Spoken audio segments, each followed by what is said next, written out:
Hello നമസ്കാരം. കൃഷ്ണ ഗുരുവായൂരപ്പ. ഭൂലോക വൈകുണ്ഠം അഥവാ ഗുരുവായൂർ ക്ഷേത്ര ദർശനം വളരെ മഹത്വമുള്ളതാണ്.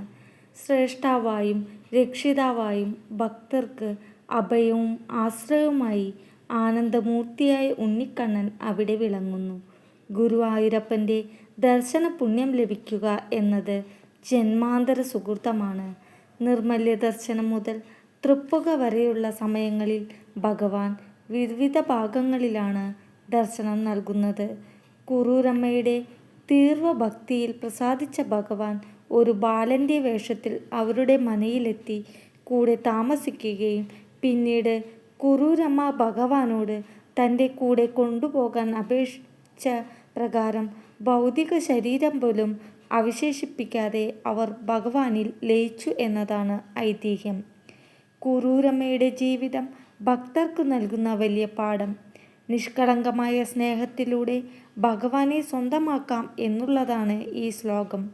ഭഗവാൻ ഗുരുവായൂരപ്പനെ ധ്യാനിക്കുന്നതാണ് ഇതിലൂടെ ഭഗവാന്റെ ബാല്യരൂപത്തെയും വേണുഗാനത്തെയും വേദങ്ങളാൽ മാത്രം അറിയുന്ന പരബ്രഹ്മഭാവത്തെയും മനോഹരമായി വർണ്ണിക്കുന്നു.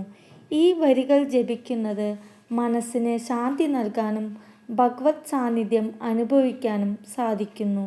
ഈ മന്ത്രം ജപിക്കുന്നത് പാപങ്ങൾ നീങ്ങാനും ഭഗവത് കൃപ ലഭിക്കാനും ഉത്തമമാണ്. ഉണ്ണിക്കണ്ണനെ കണ്ണിറയെ കണ്ടുള്ള ഒരൊറ്റ ദർശനത്തിന് പോലും ജീവിതത്തെ തന്നെ മാറ്റിമറിക്കാൻ സാധിക്കും.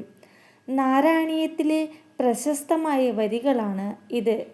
ഗുരുവായൂർ ക്ഷേത്ര ദർശനം നടത്തുമ്പോൾ ഈ ശ്ലോകം മറക്കാതെ ജപിക്കുക. ഉണ്ണിക്കണ്ണൻ്റെ സാന്നിധ്യം എപ്പോഴും കൂടെ കാണും. ശ്ലോകം ഇതാണ്: കോമളം കൂജയൻ വേണു ശ്യാമളോയം കുമാരക വേദവേദം പരബ്രഹ്മ ദാസതാം പുരതോത്മമ. അർത്ഥം ഇതാണ്: അതീവ സുന്ദരമായ മുരളിയിൽ മനോഹരമായ സംഗീതം പൊഴിക്കുന്നവനും ശ്യാമവർണ്ണത്തോടു കൂടിയ, അതായത് കറുത്ത നിറമുള്ള ഈ കുമാരൻ വേദങ്ങളിലൂടെ മാത്രം അറിയാൻ കഴിയുന്നവരും പരമാവായ ബ്രഹ്മസ്വരൂപനായ കൃഷ്ണൻ എൻ്റെ മുന്നിൽ എപ്പോഴും പ്രത്യക്ഷപ്പെടണമേ എന്നും മനസ്സുരുകി പ്രാർത്ഥിച്ചുകൊണ്ട് ഈ ശ്ലോകം ജപിക്കുക.